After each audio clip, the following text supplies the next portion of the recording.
Tuhan kita yang berkuasa, Tuhan kita yang mengasihi kita, dan kita percaya Tuhan kita hebat. Amin. Yang setuju dengan saya, kita boleh lambaikan tangan. Tuhan saya hebat, Tuhan kita hebat, Tuhan kita luar biasa. Dan kita mau lanjutkan pujian kita, nyatakan betapa hebatnya Tuhan kita.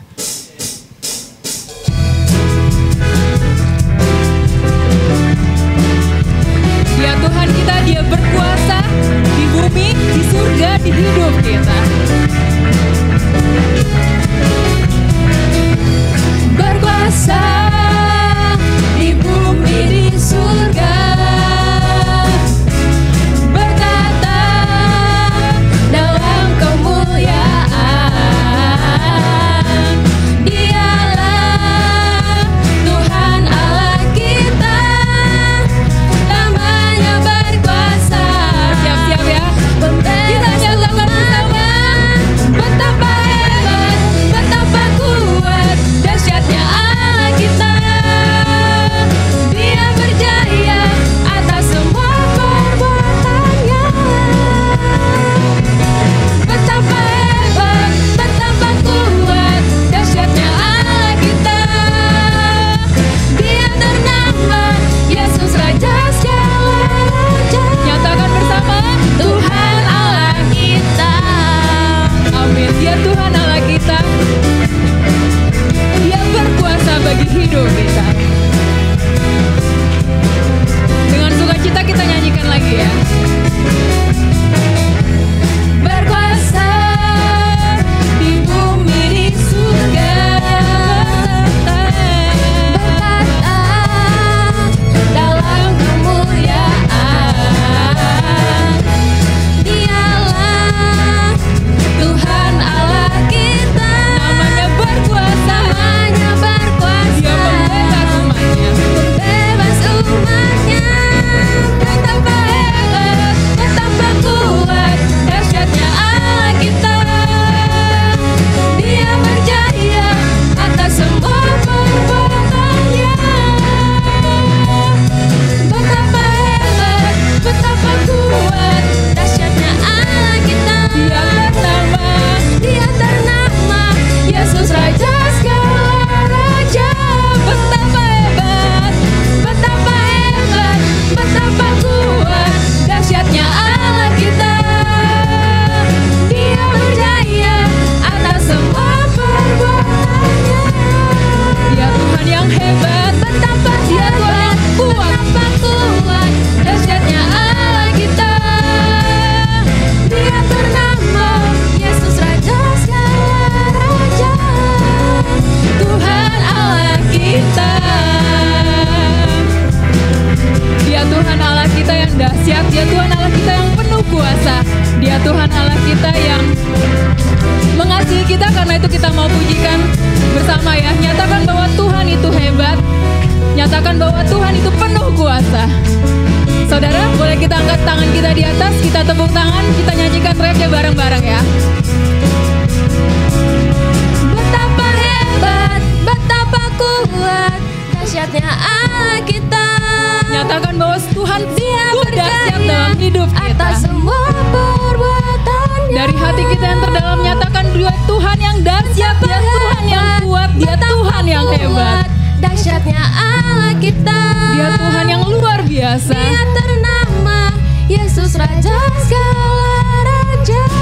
Betapa hebat, betapa hebat, betapa kuat, dahsyatnya Allah kita. Dia berjaya atas semua perbuatannya.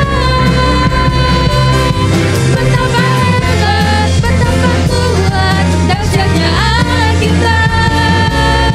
Dia ternama Yesus Raja segala raja. Tuhan Allah kita. Sama-sama kita mau nyatakan Engkau Tuhan Allah kami. Tuhan Allah kita. Kau Tuhan, Kau Allah kami. Tuhan Allah kita. Amin. Dia Tuhan Allah kita. Dan saat ini saya mengajak kita semua, saya mengajak setiap kita untuk boleh mengingat kebaikan Tuhan dalam doa pribadi kita saat ini. Kita mengingat setiap hal yang Tuhan izinkan terjadi dalam kehidupan kita. Kita mengingat apapun yang Tuhan nyatakan dalam hidup kita. Tapi kita juga tahu bagaimana Tuhan membawa kita sampai kepada saat ini, kepada titik ini. Tuhan membawa kita kepada suatu kemenangan. Tuhan membawa kita kepada suatu damai sejahtera. Tuhan membawa kita kepada suatu ketenangan. Kita menjadi orang percaya yang tidak bimbang. Kita menjadi orang percaya yang tidak takut karena kita tahu kita menyembah Allah yang benar, kita menyembah Allah yang kuasa. Mari saudara, nyatakan ucapan syukurmu bagi Tuhan atas setiap hal yang Dia berikan bagi kita, atas setiap hal yang Tuhan nyatakan dalam hidup kita.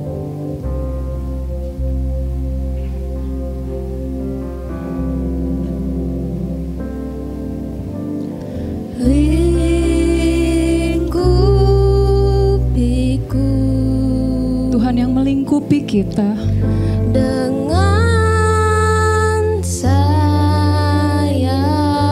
dengan sayap kasih-Nya.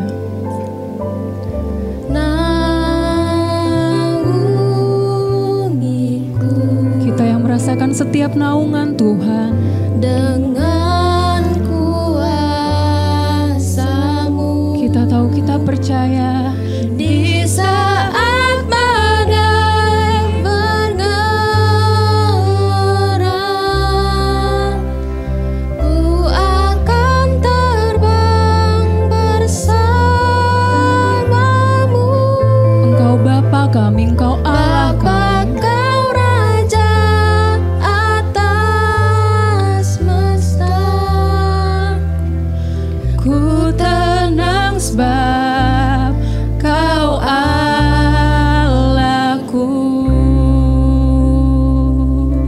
Sama-sama kita mau nyanyikan lagu ini dengan sepenuh hati kita. Lingkupiku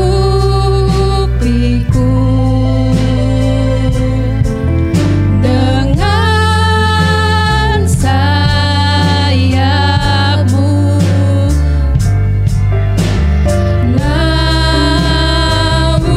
naungiku dengan kuasa-Mu. Di saat badai bergelora, ku akan terbang bersama-Mu.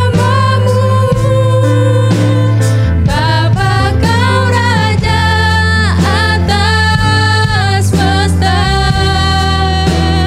Ku tenang sebab Kau Allah. Di saat badai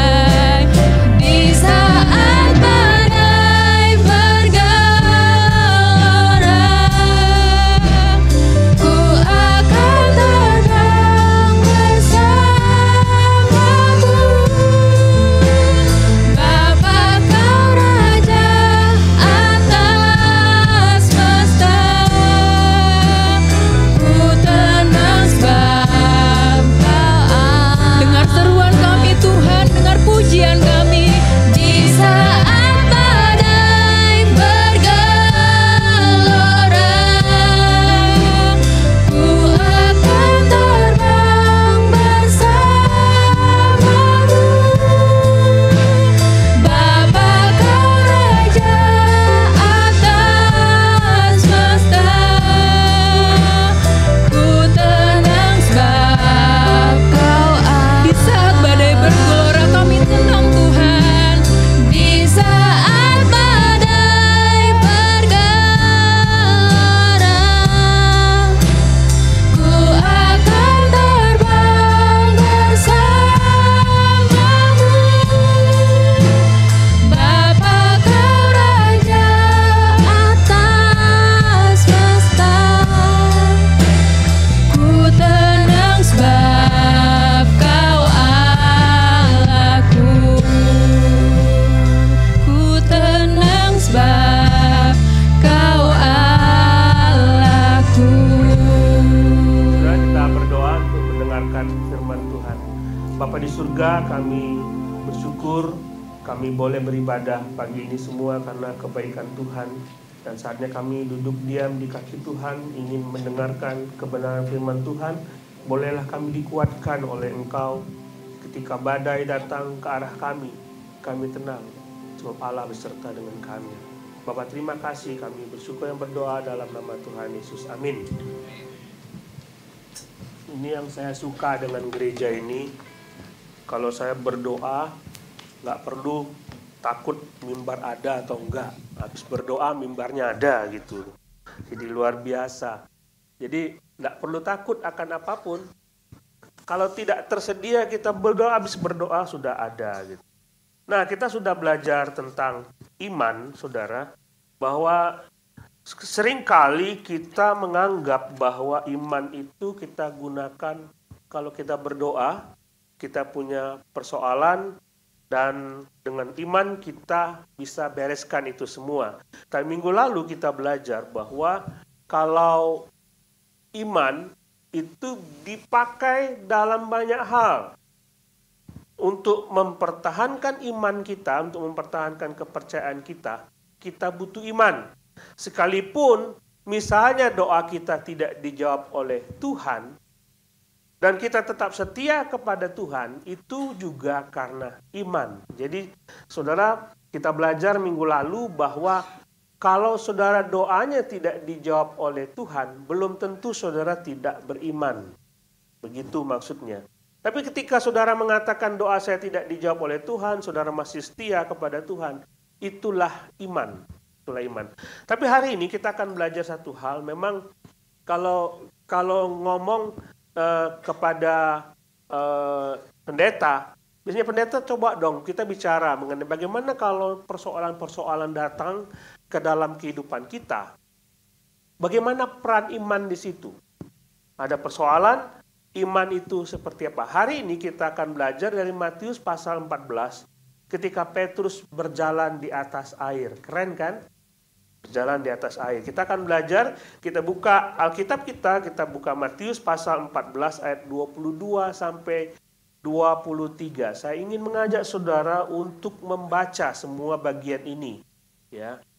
Mungkin lupa, ya, bukannya apa, mungkin kita lupa kisahnya seperti apa, tapi kalau dengan membaca kita tahu sedikit demi sedikit detail dari cerita ini. Matius 14 ayat 23, mestinya sudah muncul ya. Matius 14. Kalau saudara pasti bawa Alkitab ya. Nah, ini ujian. Kalau nggak muncul di sini, saudara nggak bawa Alkitab, nggak bisa baca, berarti nggak bawa Alkitab. Bawa Alkitab ya. Holy Tab katanya. Tab. Saya baca ayat yang genap, saudara baca ayat yang ganjil. Sesudah itu Yesus segera memerintahkan murid-muridnya naik ke perahu dan mendahulinya ke seberang, sementara itu ia menyuruh orang banyak pulang. Silakan baca.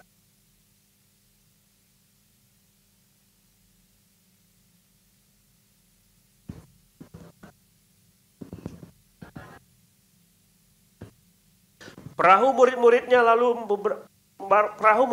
sudah beberapa mil jauhnya dari pantai dan diombang-ambingkan gelombang karena angin sakal.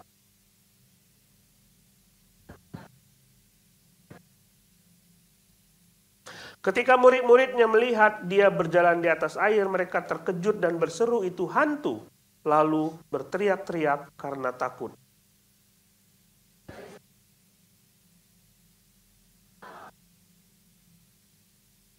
Lalu Petrus berseru dan menjawab dia, "Tuhan, apabila engkau itu, suruhlah aku datang kepadamu berjalan di atas air."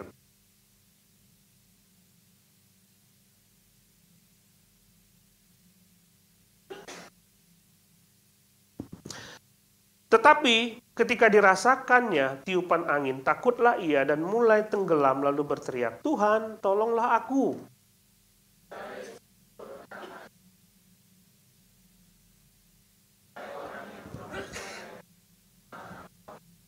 Lalu mereka naik ke perahu dan angin pun redalah.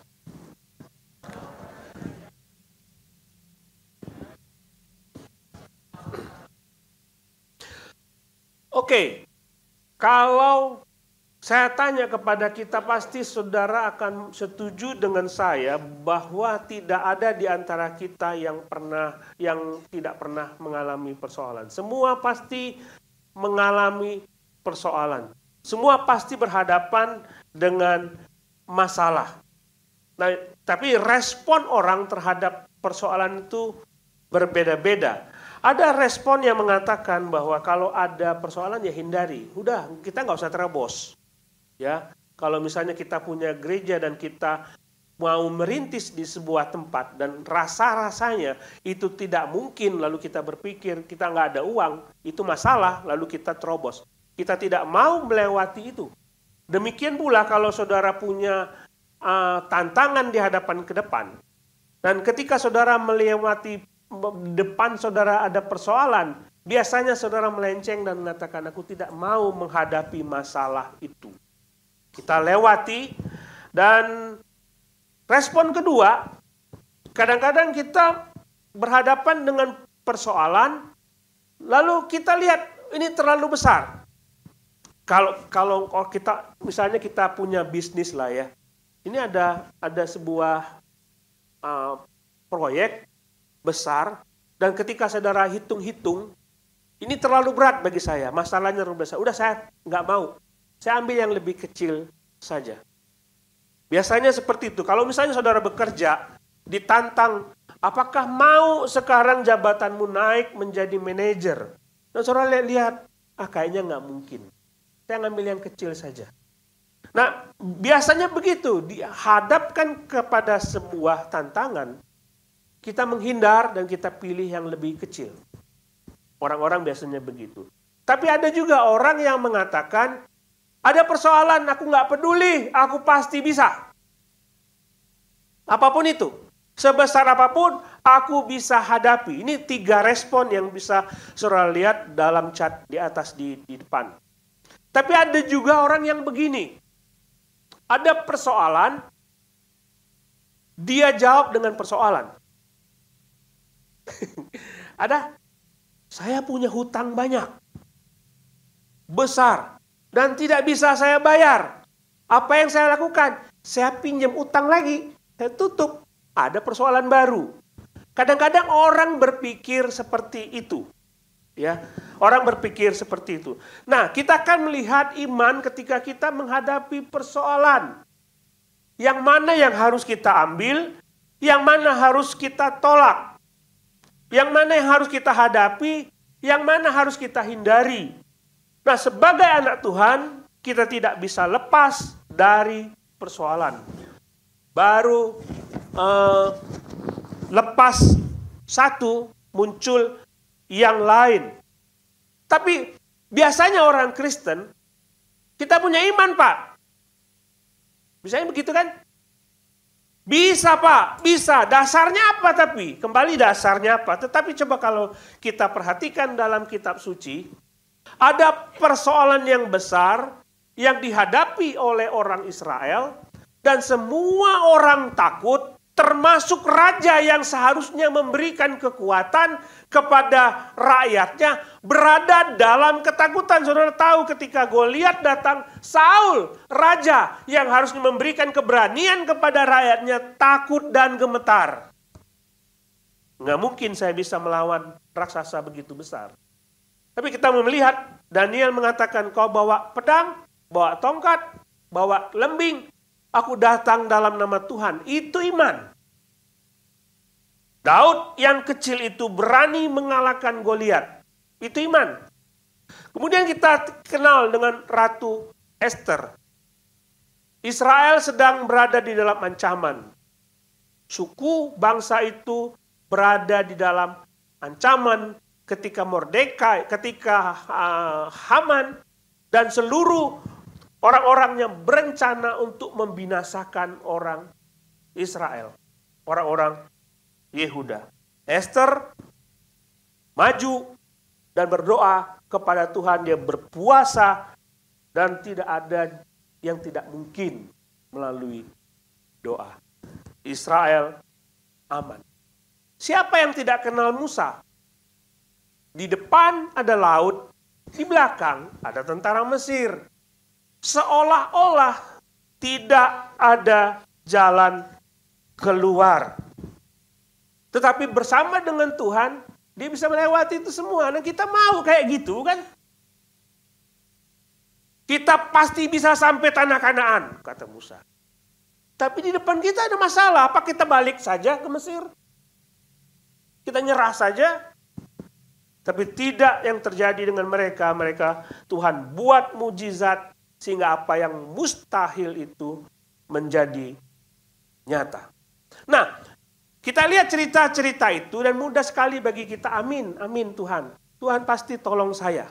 Tuhan pasti tolong saya. Tapi ketika kita berhadapan dengan masalah, mulai kita sulit menghadapi itu. Kira-kira 3 minggu lalu saya ketemu dengan seorang masih saudara. Dia baru kehilangan anak. Anaknya yang dia sayangi menjadi tulang punggung keluarga mati, kecelakaan karena bawa motor. Dia bilang ke saya begini, sayang kalau menasihati orang, kalau kedukaan, mudah.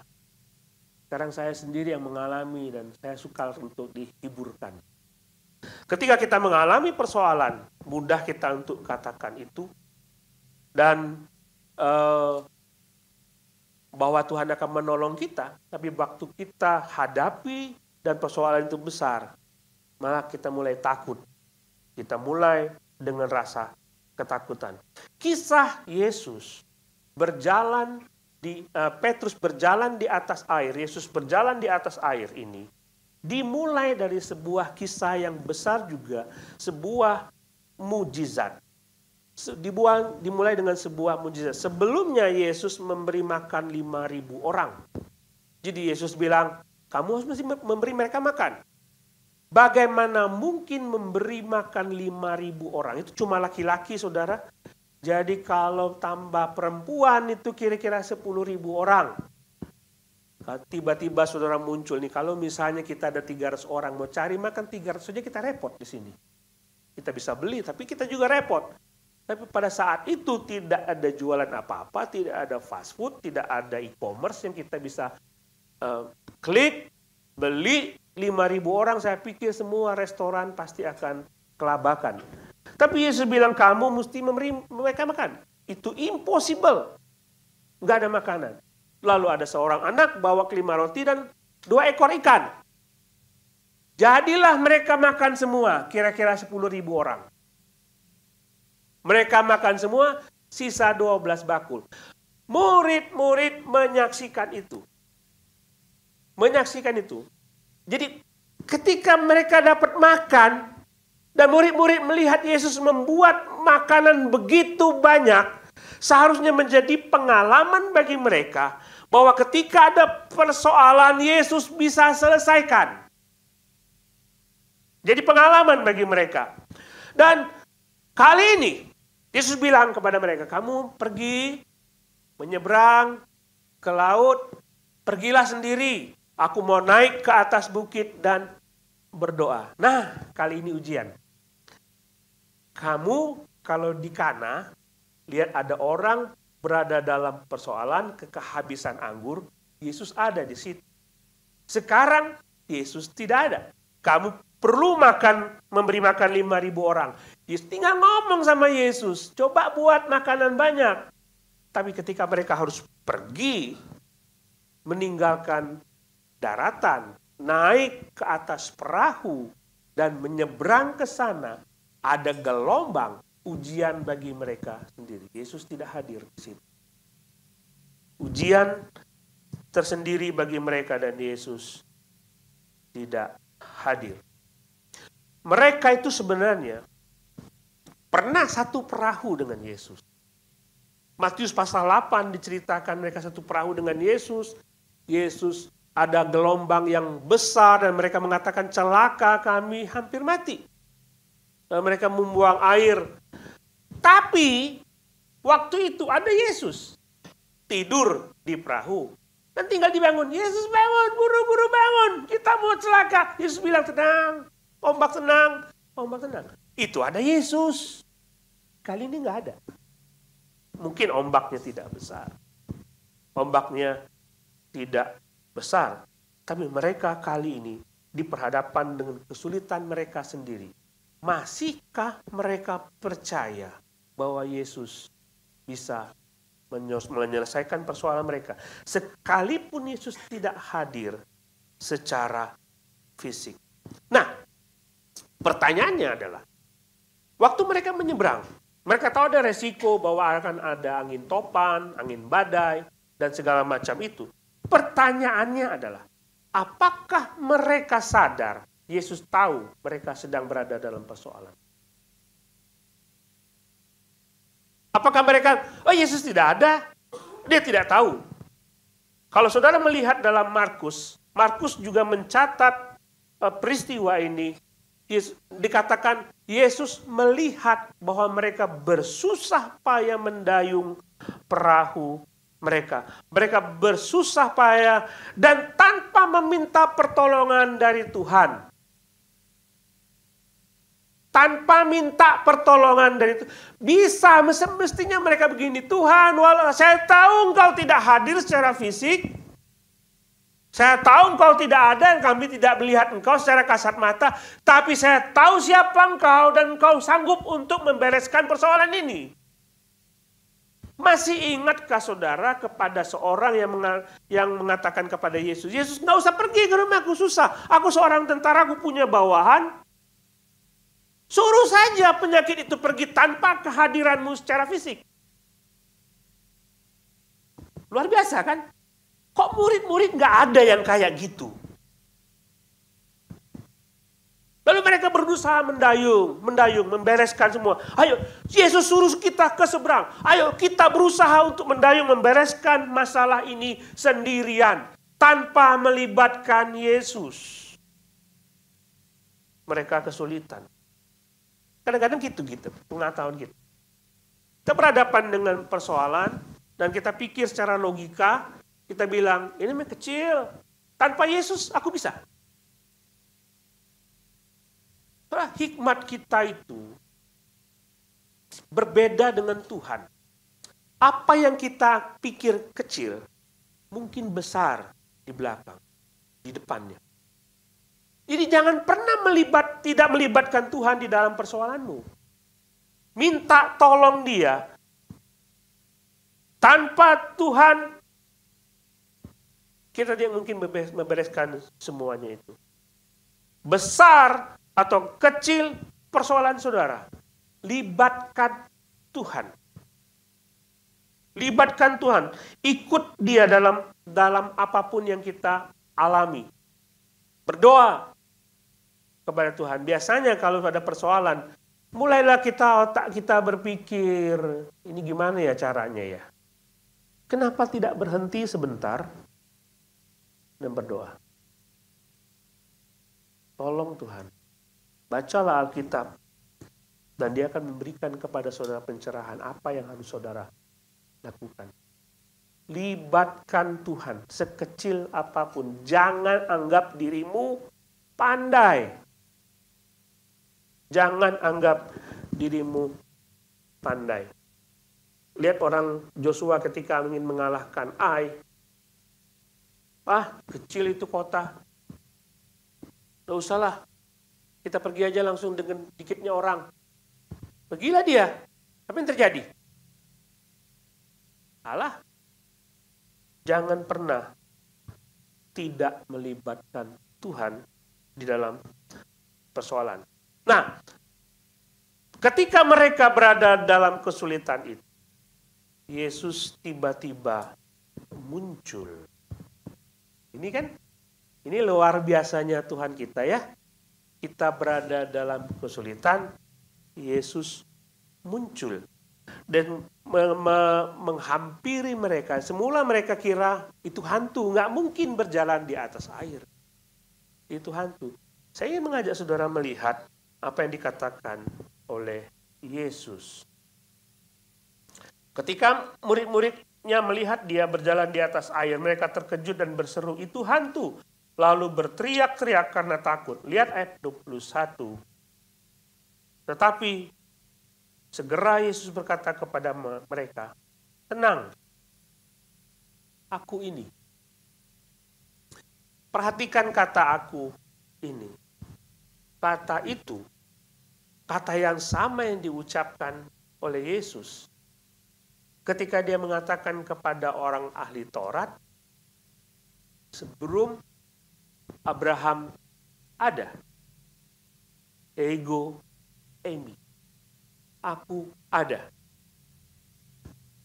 Orang-orang ahli Taurat ingin melempar Yesus dengan batu.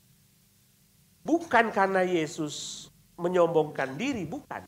Kata ego eimi menyamakan diri Yesus dengan Musa yang bertemu dengan Allah ketika diutus pergi ke Israel, menyelamatkan bangsa Israel dari perbudakan di Mesir. Musa bertanya, siapa nama Allah?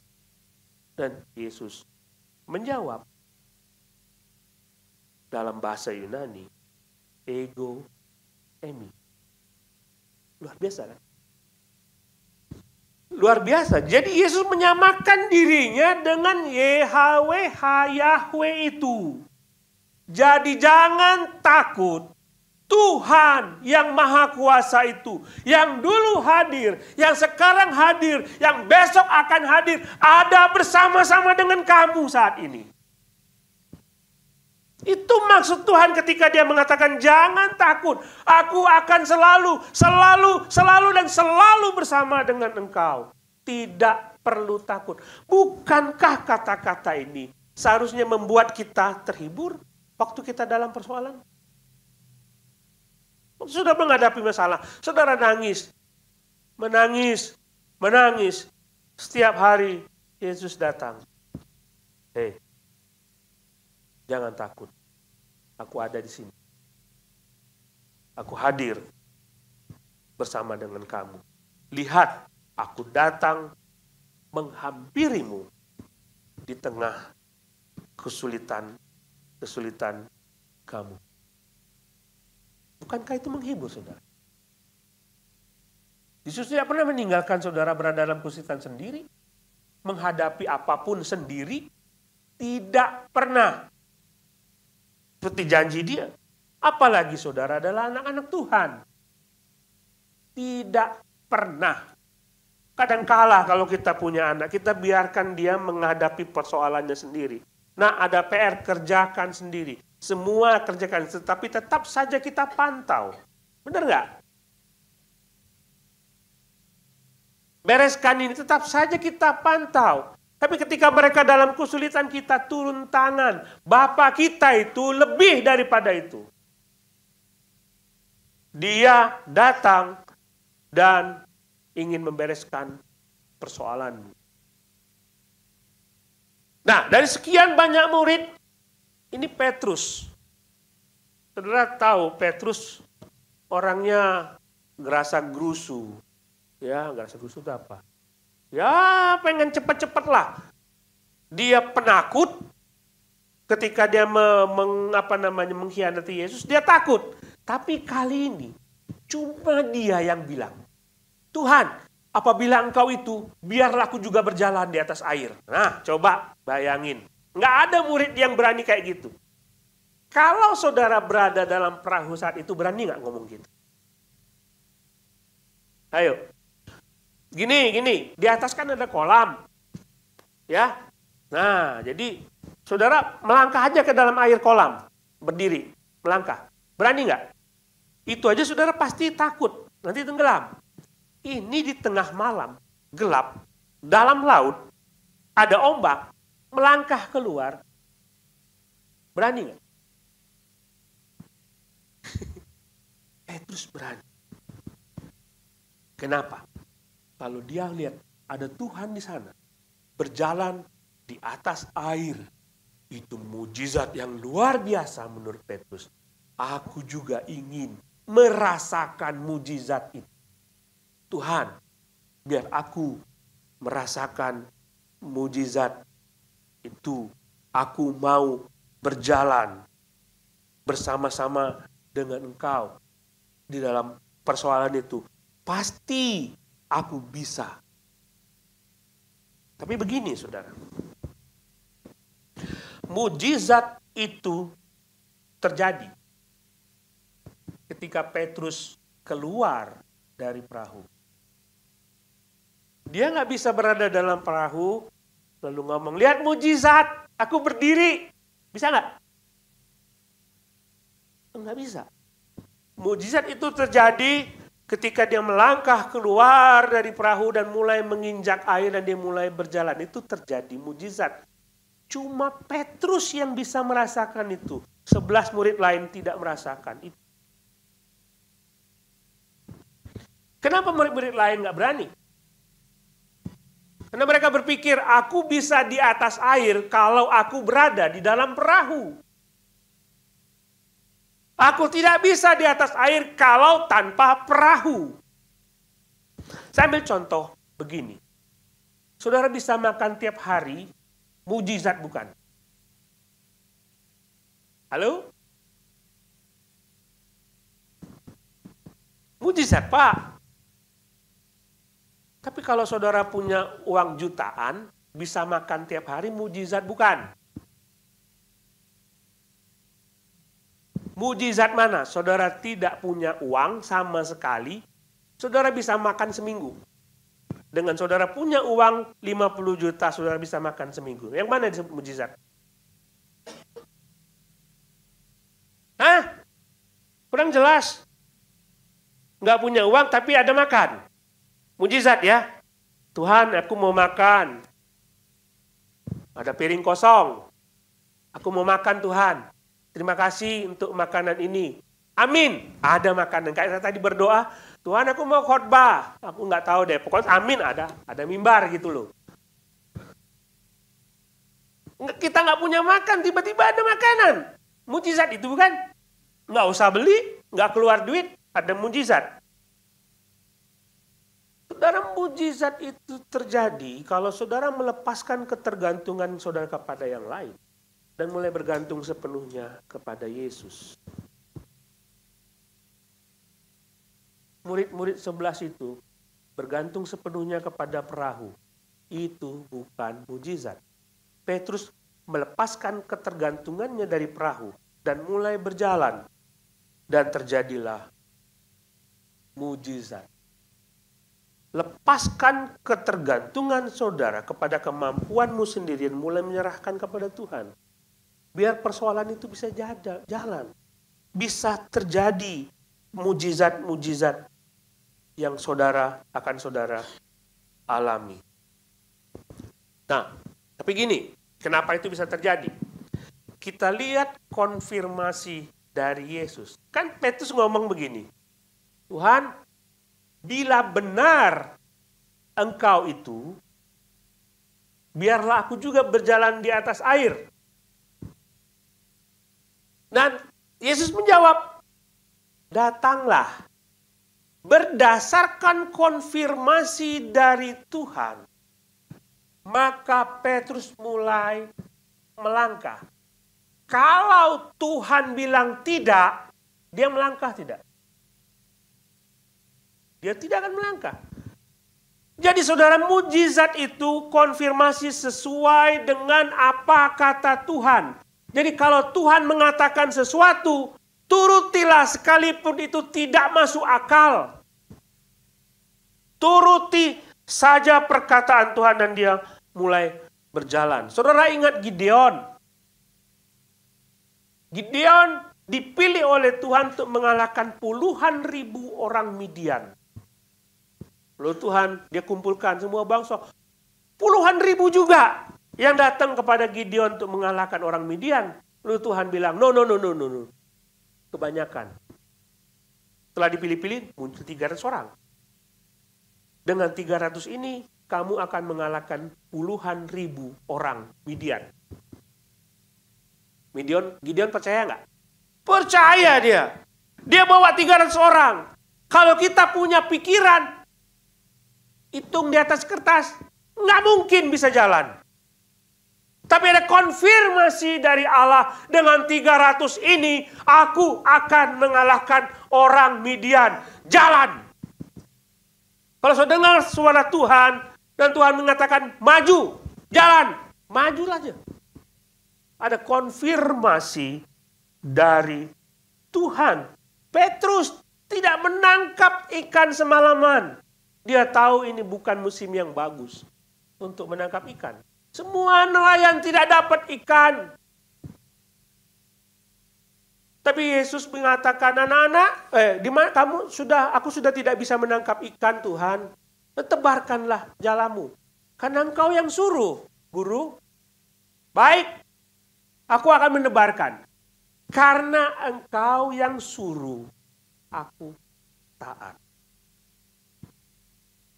Lalu dia menebarkan jala, dapat 2 perahu penuh.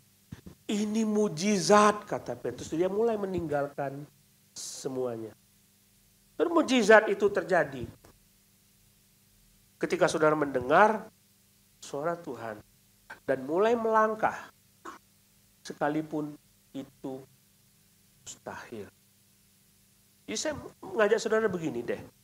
Apapun yang saudara lakukan, saudara mau bisnis apa, mau buat proyek apa, mau apa, konfirmasi dan doa kepada Tuhan. Tadi kami di kelas baptisan, bagaimana kita bisa tahu suara Tuhan, kehendak Tuhan. Apakah saya akan masuk ke universitas ini, universitas itu, universitas apapun. Kita mau bisnis ini kita lakukan atau tidak. Kita konfirmasi dari mana. Apakah Tuhan akan datang di depan kita dan bicara kepada kita seperti ini. Lalu ngomong, ya kamu lakukan, ya kamu tidak. Tuhan tidak bicara kayak gitu. Tapi dia bicara melalui firman-Nya. Alkitab.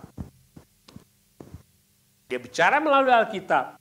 Sehingga dia akan mengatakan kepada kita, go ahead, lakukan. Tadi saya kasih kesaksian. Bagaimana saya bisa tahu saya jadi pendeta atau tidak? Lalu saya bergumul kepada Tuhan. Saya minta konfirmasi dari Tuhan. Bukan dengan apa-apa, tetapi melalui firman Tuhan. Lalu jawab dari Yesaya pasal 54, engkau akan ditegakkan seperti karang dan besarlah kesejahteraan anak-anak. Itu tidak ada ngomong kamu jadi pendeta atau tidak. Nggak ada ngomong itu. Tapi itu konfirmasi. Kalau saudara baca Alkitab, ada ayat-ayat Alkitab yang hidup, yang terang, yang bisa mencerahkan saudara sehingga saudara tahu mana yang harus saudara pilih. Tapi kalau saudara tidak pernah membaca ini, nggak pernah tahu apa yang menjadi kehendak Tuhan. Tidak akan pernah tahu. Semua pertimbangan keputusanmu hanya berdasarkan logika. Hanya berdasarkan apakah ini bisa atau tidak. Tanpa ada pertimbangan dari Tuhan. Jadi dengar suara Tuhan. Dan mulailah berjalan dengan iman. Kita bawa ke masa sekarang. Tadi saya ngomong soal bisnis. Ini akan diambil atau tidak. Ini akan ditolong Tuhan atau tidak. Tapi bagaimana dengan persoalan-persoalan lain? Saudara mungkin pernikahannya kacau. Hutang yang besar. Persoalan. Ekonomi yang sulit. Pekerjaan yang nggak jelas, apapun. Saya tidak tahu persoalanmu. Saudara sebut itu kepada Tuhan.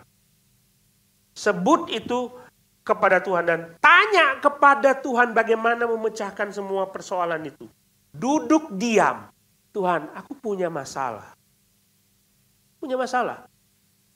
Dengar suara Tuhan. Dan ketika dia berbicara dan mulai lakukan semuanya itu.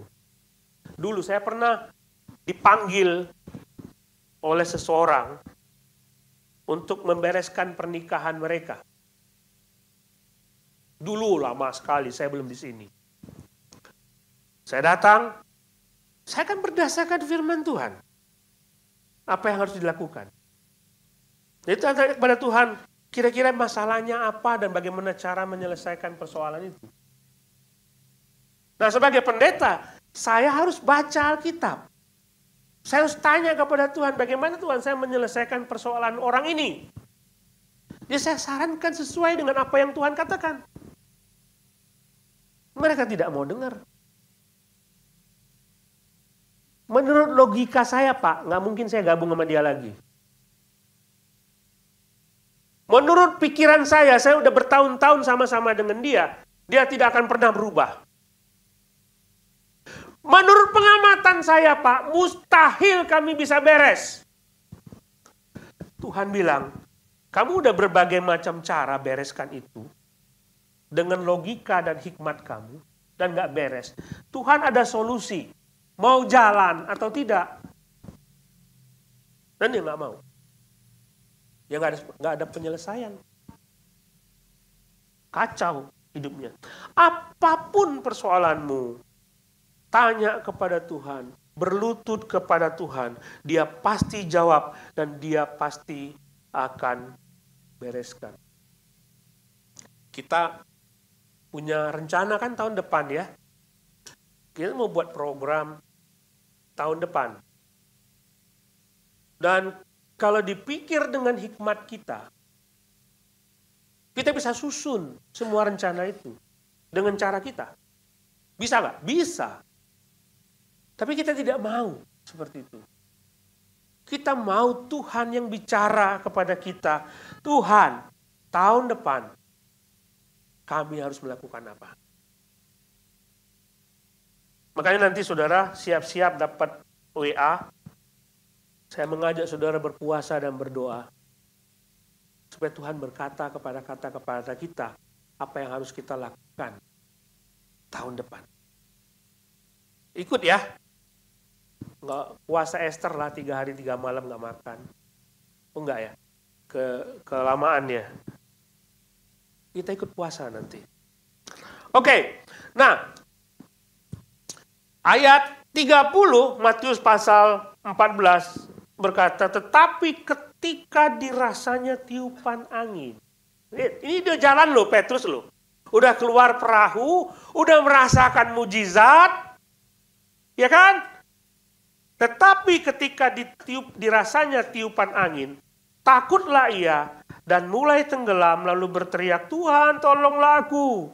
Segera Yesus mengulurkan tangannya dan memegang dia dan berkata, hai orang kurang percaya, mengapa engkau bimbang? Lalu mereka naik ke perahu dan angin pun reda.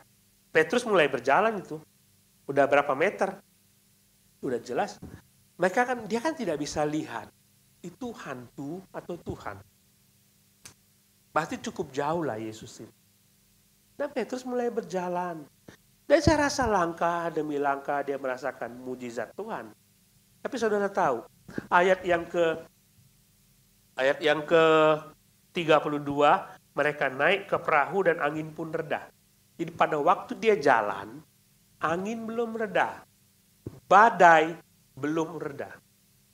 Gelombang masih ada.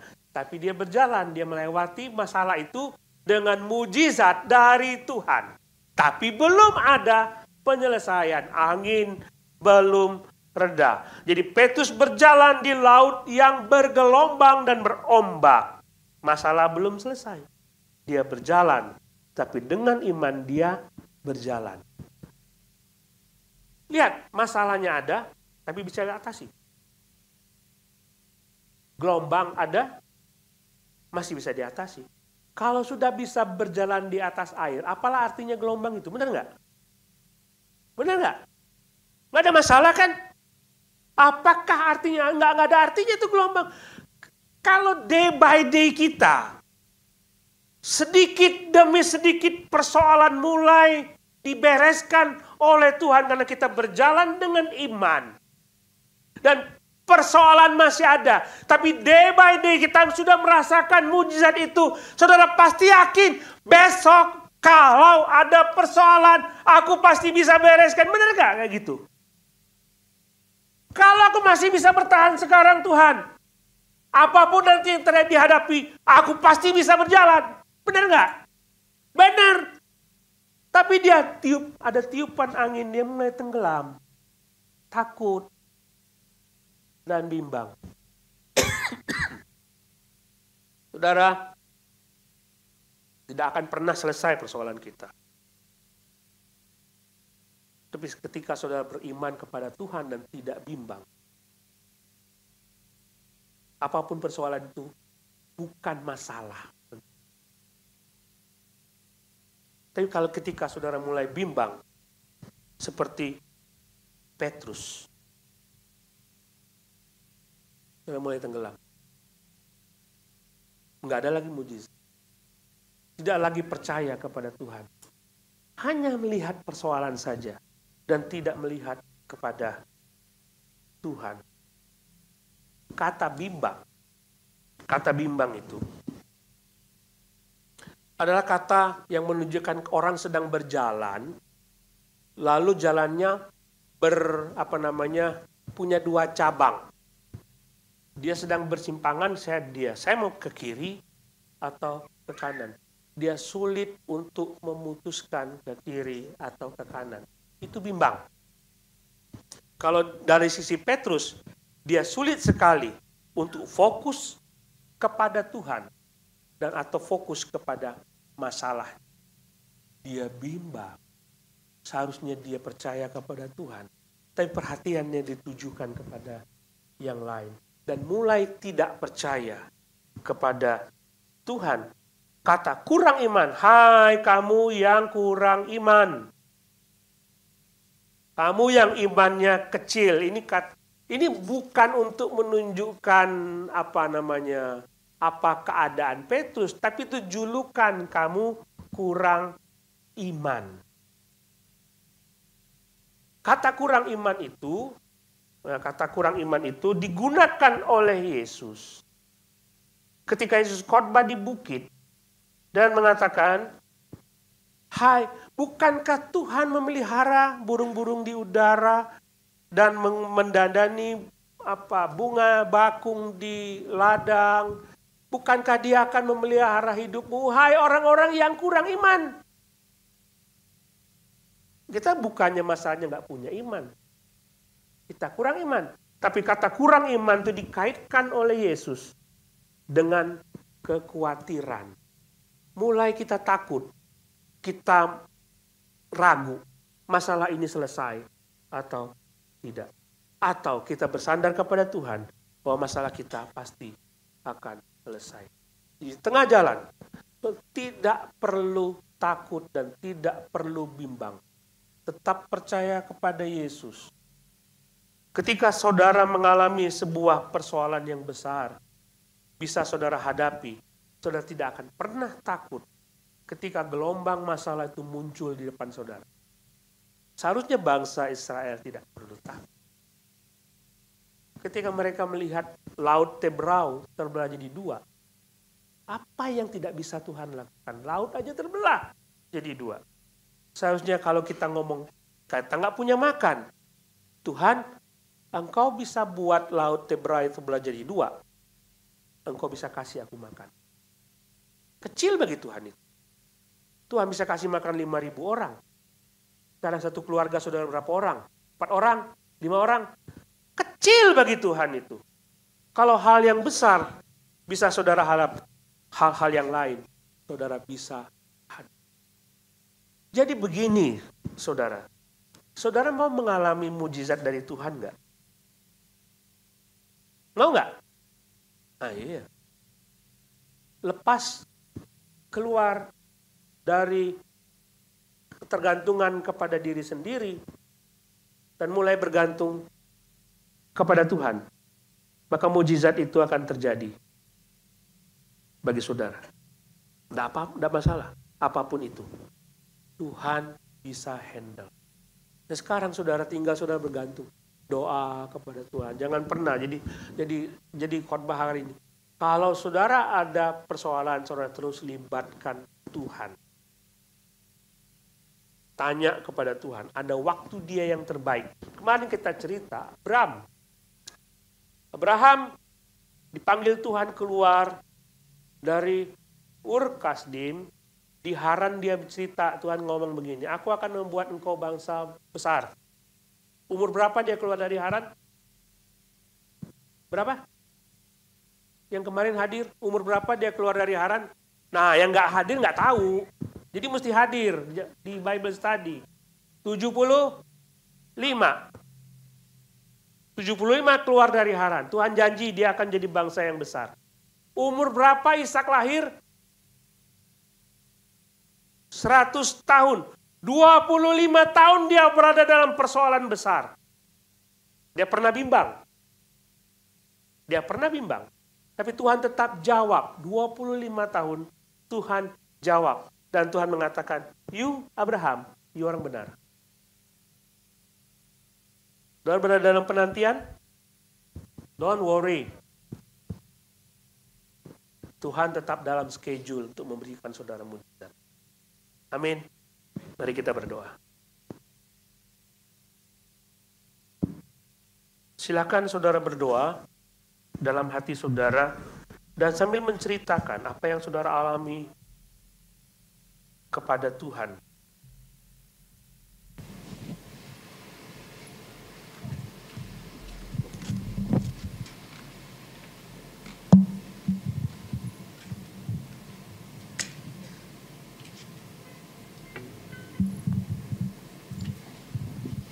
Katakan kepada Tuhan dan mulailah saudara percaya bahwa Tuhan akan menyelesaikan persoalan saudara.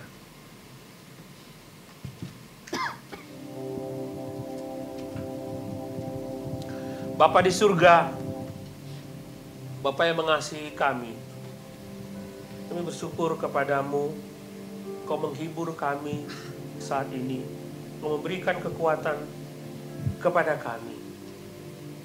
Mulai sekarang dan seterusnya, biar kami berserah sepenuhnya kepada Tuhan, bukan kepada kekuatan kami sendiri. Hingga kami bisa melihat mujizat-mujizat itu terjadi dalam hidup kami. Bapak, terima kasih. Kami berdoa dalam nama Tuhan Yesus. Amin. Kita nyanyikan lagu ini sebelum kita masuk kepada perjamuan Tuhan.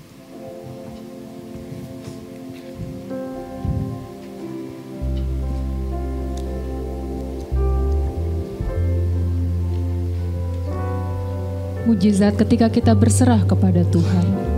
I surrender all, I surrender all.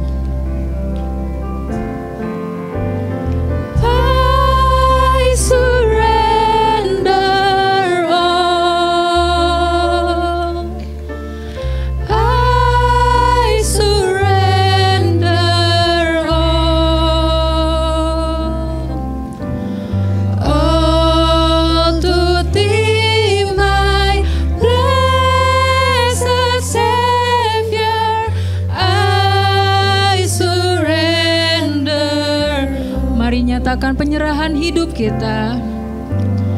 I surrender all. I surrender all.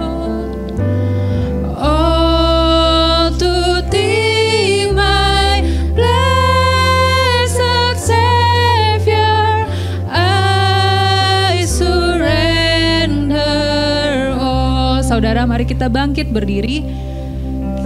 Kita nyanyikan lagu ini dari awal. All to Jesus, Biar pujian ini menjadi doa kita. Biar pujian ini menjadi penyerahan hidup kita kepada Tuhan. Ingat kasih Tuhan, ingat kuasa Tuhan. love and trust Him in His presence. Biar kita serahkan hidup kita kepada Tuhan. All to Jesus, I surrender humbly. Humbly at His feet I bow. Worldly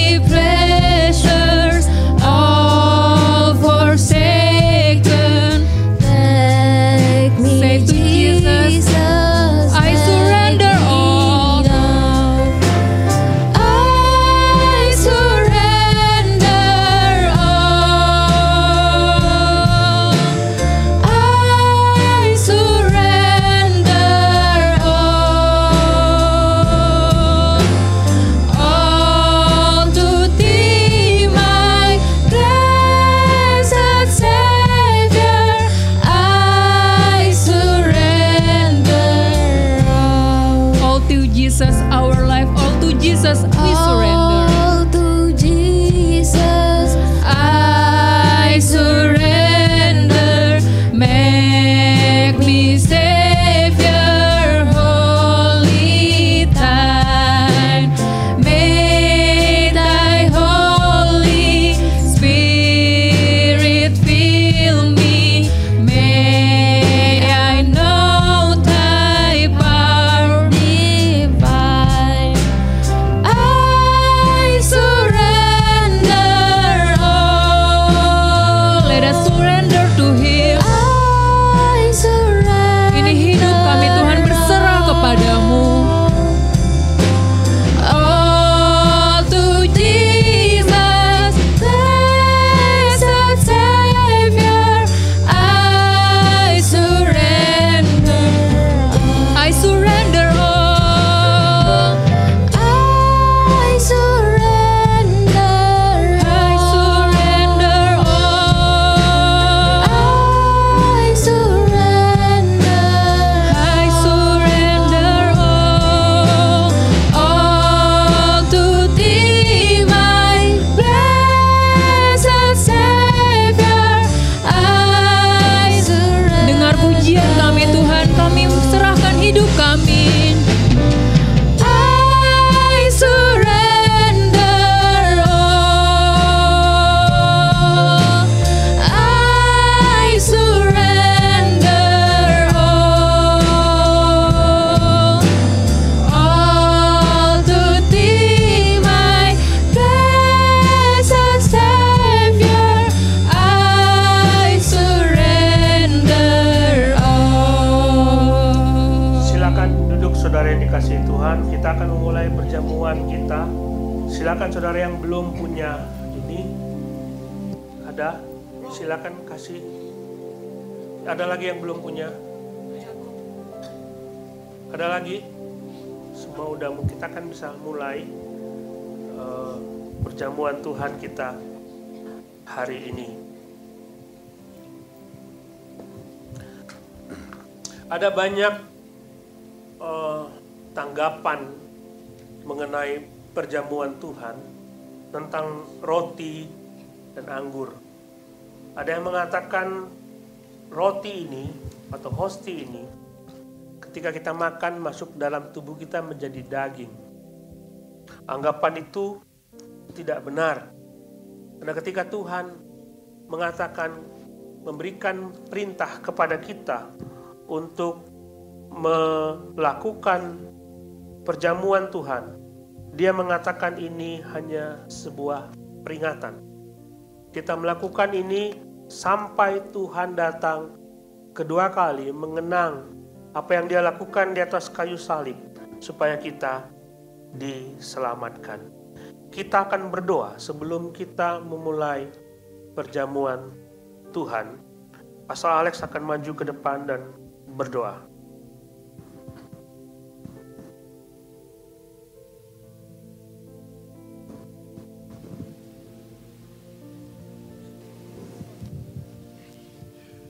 Jemaat yang sangat dikasihi oleh Tuhan Yesus, kita akan bangkit berdiri untuk berdoa. Bapa yang bertahta di kerajaan surga yang kami sembah di dalam nama Putramu yang tunggal, Tuhan kami Yesus Kristus. Bapa, Engkau menghendaki Bapa untuk kematian-Mu diperingati. Engkau menghendaki Bapa untuk setiap jemaat-Mu ikut di dalam peringatan ini. Dan Engkau juga yang memperingatkan kepada jemaat-Mu Bapa, hanya mereka yang layak dan sudah melihat diri mereka sendiri bagaimana Roh Kudus Tuhan melalui Putramu yang tunggal ini melayakkan mereka. Bapa, kami siap untuk mengikuti perjamuan kudus ini Bapa. Sucikan kami Bapa. Semua untuk kemuliaan nama-Mu dan kebesaran kerajaan-Mu. Di dalam nama Tuhan Yesus Kristus. Haleluya. Amin. Silakan duduk saudara yang dikasihi Tuhan. Sebab juga Kristus telah mati sekali untuk segala dosa kita, yang benar untuk orang-orang yang tidak benar, supaya Ia membawa kita kepada Allah, Ia yang telah dibunuh dalam keadaannya sebagai manusia, tetapi yang telah dibangkitkan menurut roh. Yesus mati supaya kita bisa benar di hadapan Allah. Saudara-saudara, tidak semua orang layak untuk mengikuti perjamuan Tuhan. Ada yang tidak boleh ikut perjamuan Tuhan. Siapa saja yang layak, kalau seandainya saudara sudah menerima Yesus Kristus sebagai Tuhan dan Juru Selamat, entah saudara dari gereja manapun, kalau saudara mengakui Yesus Kristus sebagai Tuhan dan Juru Selamat saudara, menjadikan Dia Raja yang bertahta dalam hati saudara, saudara boleh ikut perjamuan ini. Tapi kalau saudara belum percaya kepada Tuhan, saudara tidak boleh ikut perjamuan ini. 1 Korintus pasal 11 ayat 27. Jadi barang siapa dengan cara yang tidak layak makan roti atau minum cawan Tuhan, dia berdosa terhadap tubuh dan darah Tuhan. Karena itu hendaklah tiap-tiap orang menguji dirinya sendiri. Dan baru sesudah itu ia makan roti dan minum dari cawan itu. Karena barang siapa makan dan minum tanpa mengakui tubuh Tuhan, ia mendatangkan hukuman atas dirinya. Sebab itu banyak di antara kamu yang lemah dan sakit dan tidak sedikit yang meninggal. Kalau kita menguji diri kita sendiri, hukuman tidak akan menimpa kita. Kita orang berdosa, kita banyak salah kepada Tuhan. Baiklah kita mengakui dosa kita secara pribadi kepada Tuhan sebelum kita mengikuti perjamuan Tuhan hari ini. Pak Aswin akan maju ke depan dan memimpin doa pengakuan dosa. Mari kita tundukkan kepala.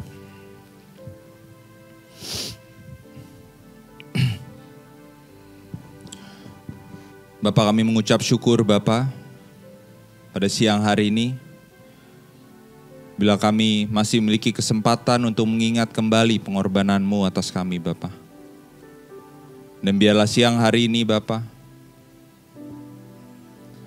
apakah di pikiran-pikiran kami masih banyak hal-hal yang belum sesuai dengan apa yang Kau inginkan Bapak. Bila dalam hati kami masih banyak hal-hal yang belum sesuai dengan apa yang menyenangkan hati-Mu Bapa. Dan bila siang hari ini Bapa, masih banyak hal-hal yang keluar dari mulut kami yang tidak menyenangkan hati-Mu Bapa. Biarlah kiranya kami berdoa Bapa, kami serahkan kepada-Mu dan kami mohon ampun Bapa. Biarlah kiranya semakin hari melalui peringatan ini Bapa ada komitmen-komitmen baru di mana kami ingin lebih lagi Bapa berjalan di dalam rencana-Mu, berjalan sesuai dengan kehendak-Mu Bapa. Terima kasih Tuhan Yesus. Kami serahkan semua doa ini hanya dalam nama Tuhan Yesus kami berucap syukur. Amin. Amin. Kita akan ambil bagian hostinya. Jangan dimakan dulu. Dan ambil dan saudara pegang. Sambil sikap doa, saudara berdoa kepada Tuhan.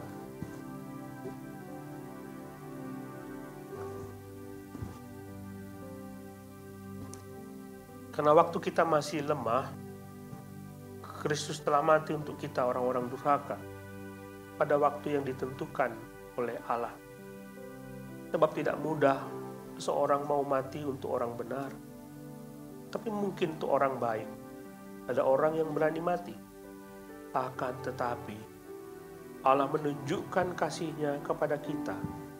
Oleh karena Kristus telah mati untuk kita ketika kita masih berdosa.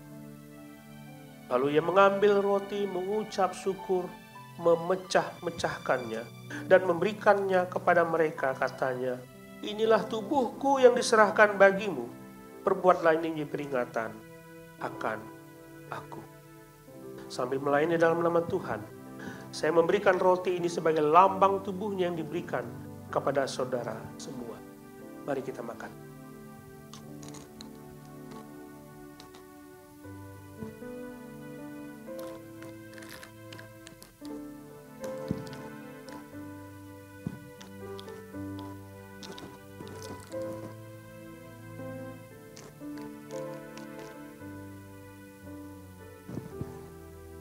Kita buka bagian anggurnya, kita pegang dan masih dalam sikap doa.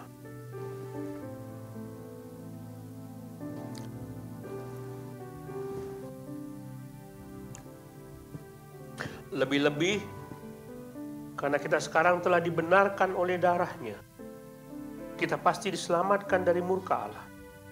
Sebab jikalau kita ketika masih seteru diperdamaikan dengan Allah oleh kematian anaknya, lebih-lebih kita yang sekarang telah diperdamaikan pasti akan diselamatkan oleh hidupnya. Sesudah itu ia mengambil cawan, mengucap syukur, lalu memberikannya kepada mereka dan berkata, "Minumlah kamu semua dari cawan ini, sebab inilah darahku, darah perjanjian yang ditumpahkan bagi banyak orang untuk pengampunan dosa." Sambil memberitahukan lambang curahan darah Kristus ini yang Anda akan minum menjadi peringatan akan Dia. Mari kita minum sama-sama.